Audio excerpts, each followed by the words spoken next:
એટલે આ ઉકલી તો નથી ગયો ને? હા જીવે તો છે. ઉઠાય કેમ મોટા ઝટકો લાગ્યો કે હું? તારો બાપ હૃદય બેહી ગયું. તું આવ્યો ક્યાંથી? શેઢેથી. તો તને ઝટકો નું લાગ્યો? મને શેનો ઝટકો લાગે? તારો બાપ ને ઝટકા મશીન ચાલુ હતું. હવે તાર ઠેકીને આવ્યો કાંઈ ન થયું. એની માને પાછું બગડ્યું.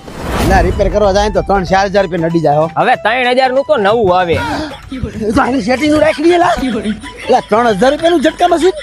જી હા ખેડૂત મિત્રો, આપણા ગુજરાતનું પહેલું ઝટકા મશીન જે પંપના ચાર્જર ઉપર ચાલુ થઈ જાય. તમે અન્ય ઝટકા મશીન લગાડો છો તો એમાં બેટરી અને સોલારની જરૂર પડે, પણ આપણું પ્રમેય બળનું સાથી છે એ ખાલી 12 વોલ્ટ ડીસી ઉપર હાલશે. આ ચાર્જર ખરાબ થઈ ગયું ને ડાયરેક્ટ થઈ ગયું તો ભાઈ આમાં fully auto cut off system આપેલી છે. કદાચ પાવર વધઘટ થયો હોય તો ડાયરેક્ટ થવાનો સવાલ જ નથી. અરે 100 માં ચાલુ રાખી લેવાની છૂટ. 3000 રૂપિયાનો એક સાથી વહાવી લ્યો એટલે હાથી રાખવાની જરૂર ન પડે.